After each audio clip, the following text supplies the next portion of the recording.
Shri Sachchidananda Sadhguru Sainath Maharaj key జై. ఓం శ్రీ సాయినాథాయ నమః. శ్రీ సాయి సచ్చరిత్రము 33వ అధ్యాయము. ఊది మహిమ. తేలుకాటు, ప్లేగు జ్వరము నయమగుట, జామ్నేర్ చమత్కారము, నారాయణరావు జబ్బు, బాలాంబువాసుదార్, హరిపావు కర్ణికుల అనుభవములు. గత అధ్యాయములో గురువు మహిమను వర్ణించితిమి. ఇందులో ఊది మహిమను వర్ణించదము. మనమిప్పుడు గొప్ప యోగీశ్వరులకు నమస్కరించదము. వారి కరుణా కటాక్షములు కొండంత పాపములను కూడా నశింపచేయును, మనలోని దుర్గుణములను పోగొట్టును. వారి సామాన్యపు పలుకులే మనకు నీతులు బోధించును, అమృతానందమును ప్రసాదించును. ఇది నాది, అది నీది అను భేదభావము వారి మనస్సులందు పుట్టదు. వారి రుణమును ఈ జన్మ ఎందు కానీ వచ్చే పెక్కు జన్మల ఎందు కానీ మనము తీర్చుకొనలేము. ఊది ప్రసాదము. బాబా అందరి వద్ద నుంచి దక్షిణ తీసుకునుచుండునని అందరికీ తెలిసిన విషయమే. ఈ విధముగా వసూలు చేసిన మొత్తములో ఎక్కువ భాగము దానము చేసి మిగతా దానితో వంట చెరుకును, కట్టెలను కొనుచుండెను. ఈ కట్టెలను బాబా దునిలో వేయుచుండెను. దానిని నిత్యము మంట పెట్టుచుండెను. అది ఇప్పటికీ అటులే మండుచున్నది. అందులోని బూడిదని ఊది అనుచున్నాము. బాబా దానిని భక్తులకు తమ తమ ఇండ్లకు తిరిగిపోవునప్పుడు పంచిపెట్టెడివారు. ఊది వలన బాబా ఏమి బోధించనుద్దేశించెను? ప్రపంచములో కనిపించు వస్తువులన్నీయు బూడిద వలె అశాశ్వతములు. పంచభూతములచే చేయబడిన మన శరీరములన్నీయు సౌఖ్యములను అనుభవించిన పిమ్మట పతనమైపోయి బూడిద అగును. ఈ సంగతి జ్ఞప్తికి తెచ్చుటకై బాబా భక్తులకు ఊదీ ప్రసాదమును పంచిపెట్టుచుండెను. ఈ ఊదీ వలననే బ్రహ్మము నిత్యమనియు, ఈ జగత్తు అశాశ్వతమనియు, ప్రపంచములో గల బంధువులు కొడుకు కాని, తండ్రి కాని, తల్లి కాని మనవారు కారనియు బాబా బోధించెను. ఈ ప్రపంచములోనికి మనము ఒంటరిగా వచ్చితిమి, ఒంటరిగానే పోయేదము. ఊది అనేక విధముల శారీరక మానసిక రోగములను బాగు చేయుచుండెను. భక్తుల చెవులలో బాబా ఊది ద్వారా, దక్షిణ ద్వారా నిత్యములకు గల తారతమ్యము, అనిత్యమైన దానియందు అభిమానరాహిత్యము గంట మ్రోతవలే వినిపించుచుండెను. మొదటిది ఊది వివేకమును, రెండవది దక్షిణ వైరాగ్యమును బోధించుచుండెను. ఈ రెండునూ కలిగి ఉన్న గాని సంసారమనే సాగరమును దాటలేము. అందుచే బాబా అడిగి దక్షిణ తీసుకొనుచుండెను. షిరిడీ నుండి ఇంటికి పోవున్నప్పుడు భక్తులకు ఊదియే ప్రసాదము కానిచ్చి కొంత నుదిటిపై వ్రాసి వరదహస్తమున వారి శిరస్సుపై ఉంచుచుండెను. బాబా సంతోషముతోనున్నప్పుడు పాడుచుండెడివారు. పాటలలో ఊది గురించి ఒకటి పాడుచుండిరి. దాని పల్లవి కళ్యాణరామ రారమ్ము, గోనెలతో ఊదిని తీతెమ్ము. బాబా దీనిని చక్కని రాగముతో మధురముగా పాడుచుండెడివారు. ఇదంతయు ఊది యొక్క ఆధ్యాత్మిక ప్రాముఖ్యము. దానికి భౌతిక ప్రాధాన్యము కూడా కలదు. అది ఆరోగ్యమును, ఐశ్వర్యమును, ఆతృతల నుండి విమోచనమును మొదలగునవి ఒసంగుచుండెను. ఇక ఊది గూర్చిన కథలను ప్రారంభించెదము. తేలుకాటు. నాసిక్ నివాసియగు నారాయణ మోతీరాం జానీ అననతడు బాబా భక్తుడు. అతడు రామచంద్ర వామన మోడక్కను బాబా భక్తుని వద్ద ఉద్యోగము చేయుచుండెను. అతడు ఒకసారి తన తల్లితో షిరిడీకి పోయి బాబాను దర్శించెను. అప్పుడు స్వయముగా బాబా అతడి మోదక్ సేవను మాని తాను సొంతముగా వ్యాపారము పెట్టుకొనవలనని చెప్పెను. కొన్ని దినముల తర్వాత బాబా మాట సత్యమయ్యను. నారాయణ జానీ ఉద్యోగము మాని స్వయముగా ఆనందాశ్రమము అను హోటలు పెట్టెను. అది బాగా అభివృద్ధి చెందెను. ఒకసారి ఈ నారాయణరావు స్నేహితునికి తేలు కుట్టెను. దాని బాధ భరింపరానంత ఉండెను. అటువంటి విషయములలో ఊది బాగా పనిచేయును. నొప్పి ఉన్న చోట ఊదిని రాయవలను. అందుచే నారాయణరావు ఊది కొరకు వెదికెను. కానీ అది కనిపించలేదు.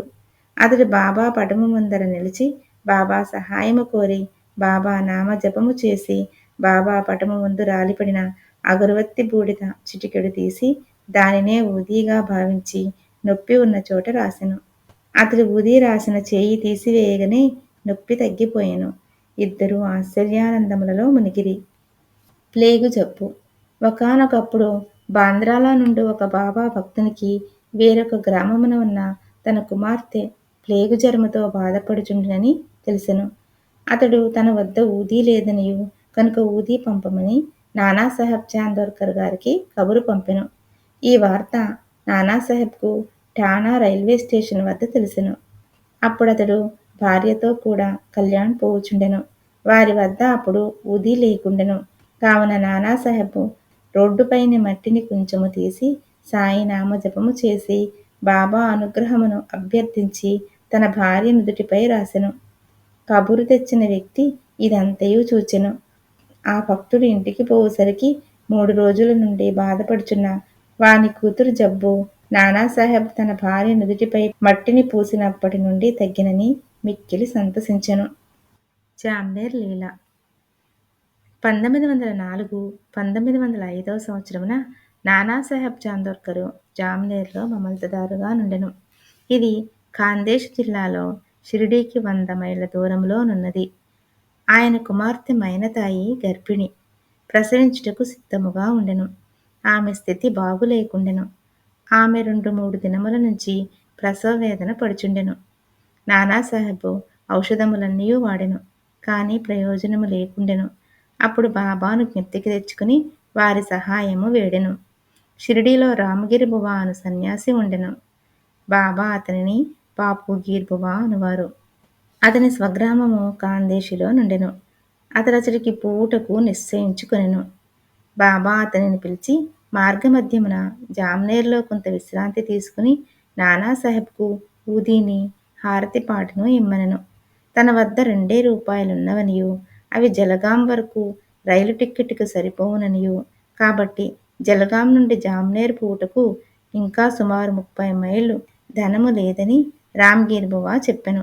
అన్నియూ సరిగా అమరును కాన అతడు కలత చెందనవసరము లేదని బాబా పలికెను. శ్యామాను పిలిచి మాధవాడ్కర్ రచించిన హారతి పాటను వ్రాయమనెను. హారతి పాటను ఊదీని రామ్గీర్ బువాకిచ్చి నానాసాహెబ్కు అందజేయమనెను. బాబా మాటలపై ఆధారపడి రామ్గీర్ బువా షిరిడీ విడిచి రాత్రి 2:30 గంటలకు జలగాం చేరెను. అతడికి చేరినప్పటికీ అతని చెంత 2 అణాలు మాత్రమే ఉండెను. కాబట్టి కష్టదశలో ఉండెను. అప్పుడే ఎవరో బాపుగీర్ బువా ఎవరు అని కేక వైచుచుండిరి. బువా అచ్చటికి పోయి తనే అని చెప్పెను. నానాసాహెబ్ పంపించినారని చెప్పుచూ ఆ బంట్రోతు బువాను ఒక చక్కని టాంగా వద్దకు తీసుకుని పోయెను. దానికి 2 మంచి గుర్రములు కట్టియుండెను. ఇద్దరూ అందులో కూర్చుండి బండిని వదిలిరి. టాంగా వేగముగా పోయెను. తెల్లవారుజామున టాంగా ఒక సెలయేరు వద్దకు చేరెను. బండి తోలువాడు గుర్రములను నీళ్లు త్రాగించుటకు పోయెను. బంట్రోతు రామ్గీర్ బువాను పలహారము చేయుమని పలహారము దినుసులను పెట్టెను. గడ్డము మీసములున్న ఆ బంట్రోతు బట్టలు చూచి రామ్గీర్ బువా అతడు మహమ్మదీయుడని సంశయించి పలహారము తినకుండెను. కాని ఆ బంట్రోతు తాను హిందువుడనియు గర్వాల్ దేశపు క్షత్రియుడనియు నానాసాహెబ్ ఆ పలహారము పంపెను కాన తినుటకెట్టి సంశయము వలదనెను. అప్పుడిద్దరూ కలిసి పలహారము చేసి బయలుదేరిరి. ఉషకాలము జామ్నేర్ చేరిరి. ఒంటికి పోసుకునుటకై రామ్గీర్ బువా టాంగా దిగి 2-3 నిమిషములలో వచ్చెను. తిరిగి వచ్చుసరికి టాంగా కాని టాంగా తోలువాడు కాని బంట్రోతు కాని లేకుండిరి. రామ్గీర్ బువా నోటి వెంట మాట రాకుండెను.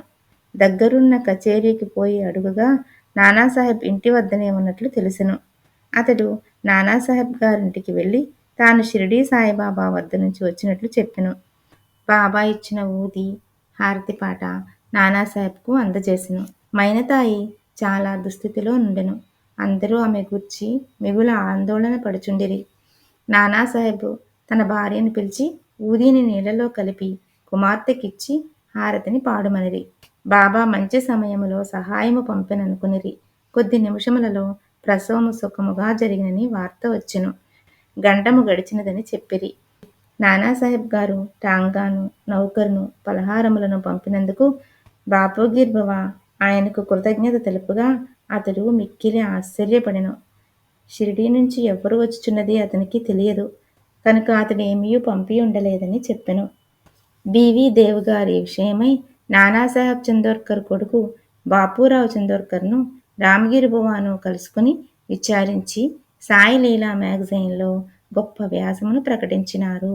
బివి నరసింహస్వామి గారు మైనతాయి బాపూరావు చందోర్కర్ను రామగిరి బువాల వాజ్మూలమును సేకరించి భక్తుల అనుభవములు అను గ్రంథమున 3వ భాగము ప్రకటించినారు. భక్త నారాయణరావుకు బాబాను 2 సార్లు దర్శనము చేయు భాగ్యము కలిగెను. బాబా సమాధి చెందిన 3 ఏండ్లకు షిరిడీకి పోవాలననుకొనెను. కానీ పోలేకపోయెను.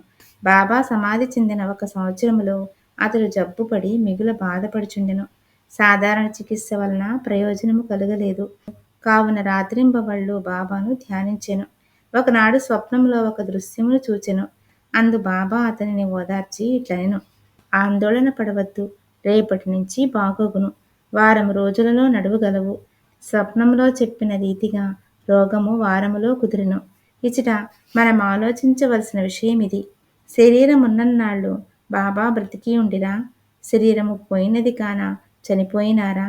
లేదు, ఎల్లప్పుడూ జీవించియే ఉన్నారు. వారు జనన మరణములకు అతీతులు. ఎవరైతే బాబానొకసారి హృదయపూర్వకముగా ప్రేమించెదరో వారెక్కడున్నప్పటికీ ఎట్టి సమయమందు కాని బాబా నుంచి తగిన జవాబు పొందెదరు. వారెల్లప్పుడూ మన ప్రక్కనే ఉందురు. ఏ రూపములోనో భక్తునకు దర్శనమిచ్చి వారి కోరికను నెరవేర్చెదరు. బాలాబువా సుతార్.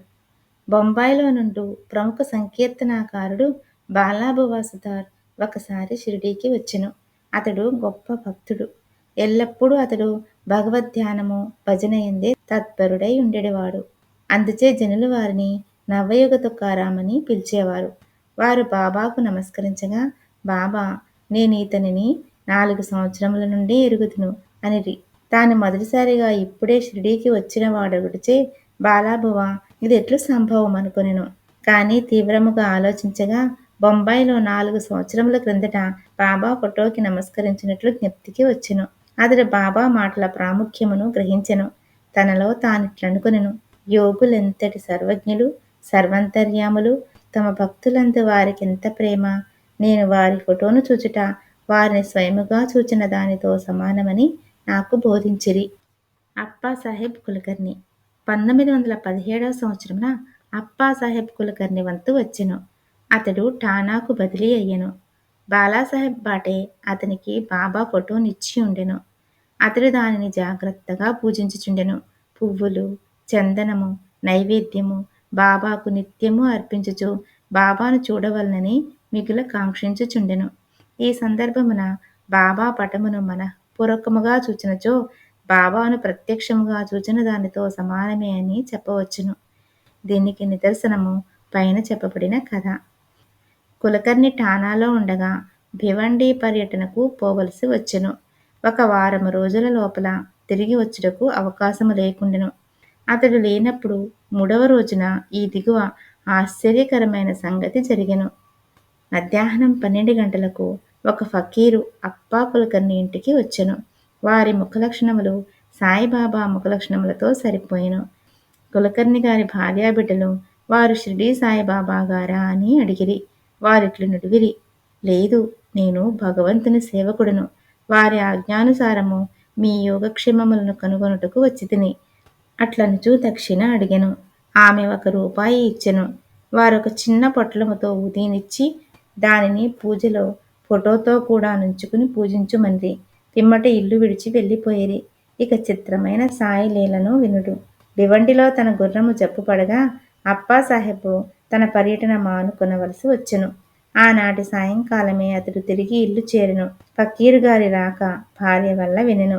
ఫకీరు గారి దర్శనము దొరకనందులకు మిగుల మనోవేదన పొందెను. ఫకీరుకు 1 రూపాయి మాత్రమే దక్షిణగానిచ్చుట ఇష్టపడకుండెను.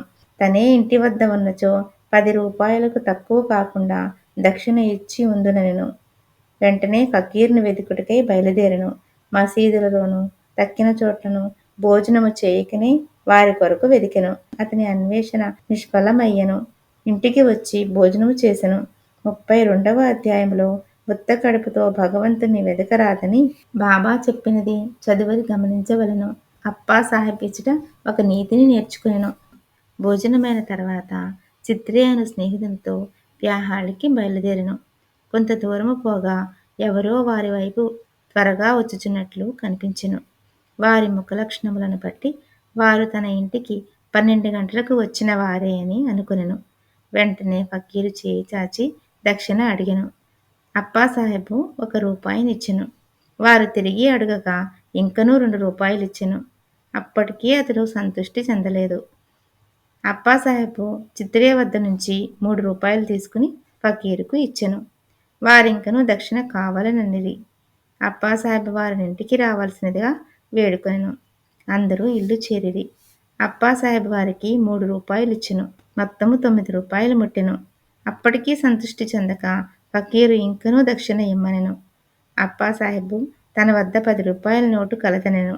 ఫకీరు దానిని పుచ్చుకుని 9 రూపాయలు తిరిగి ఇచ్చివేసి అక్కడి నుండి వెడలెను.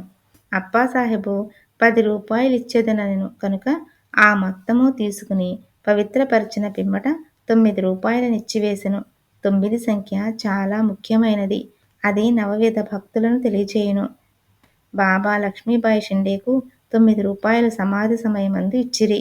అప్పాసాహెబు ఊదీ పొట్లము విప్పి చూచెను. అందులో పువ్వు రెక్కలు అక్షంతలు ఉండెను.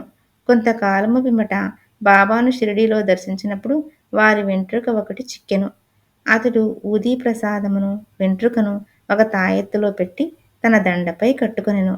అప్పాసాహెబు ఊదీ ప్రభావమును గ్రహించెను. అతడు మిక్కిలి తెలివైన వాడైనప్పటికీ నెలకు 40 రూపాయలు మాత్రమే జీతము దొరుకుచుండెను. బాబా ఫోటోను ఊదీని పొందిన తర్వాత 40 రూపాయలకు ఎన్నో రెట్లు ఆదాయము వచ్చెను. మంచి పలుకుబడియు అధికారము లభించెను. ఈ లౌకికమైన కానుకలే కాక దైవభక్తి కూడా వృద్ధియగుచుండెను. కావున బాబా ఊదీని పొందు భాగ్యము కలవారు స్నానము చేసిన పిమ్మట ఊదీని నుదుట రాసుకుని కొంచెము నీటిలో కలిపి బాబా పవిత్రమైన తీర్థముగా భావించి పుచ్చుకొనవలెను. హరిబావు కర్నిక్. ఠానా జిల్లా దహను గ్రామము నుండి హరిబావు కర్నిక్ అనునతడు 1917వ సంవత్సరమున గురి పౌర్ణమి నాడు షిరిడీకి వచ్చి బాబాను తగిన లాంఛనములతో పూజించెను. వస్త్రములు దక్షిణ సమర్పించెను. శ్యామ ద్వారా బాబా సెలవు పొంది మసీదు మెట్లు దిగెను. అప్పుడే ఇంకొక రూపాయి బాబాకు దక్షిణ ఇవ్వవలనని తోచి మసీదు మరలా ఎక్కుచుండగా బాబా సెలవు పొందిన పిమ్మట తిరిగి వెనుకకు రారాదని విని ఇంటికి బయలుదేరెను. మార్గమధ్యమున నాసిక్లో కాలారాముని మందిరము ప్రవేశించి దర్శనము చేసుకుని వెలుపలకు వచ్చుచుండగా నర్సింగ్ మహారాజ్ అనే యోగి తన శిష్యులను విడిచి లోపల నుండి బయటికి వచ్చి హరిబావు ముంజేతిని పట్టుకుని నా రూపాయి నాకిమ్ము అనెను. కర్నిక్ మిగుల ఆశ్చర్యపడెను. రూపాయిని సంతోషముగా ఇచ్చి సాయిబాబా ఈ విధముగా తానివ్వ నిశ్చయించుకొనిన రూపాయిని నరసింహ మహారాజ్ ద్వారా గ్రహించననుకొనెను. యోగీశ్వరులందరూ ఒకటే అనియు ఏకాత్మ భావముతో కార్యములనత్తురనియు ఈ కథ తెలుపుచున్నది. శ్రీ సాయినాథాయ నమః. 33వ అధ్యాయము సంపూర్ణము. సద్గురు శ్రీ సాయినాథార్పణమస్తు. శుభం భవతు. శ్రీ సచ్చిదానంద సద్గురు సాయినాథ మహారాజ్ కీ జై.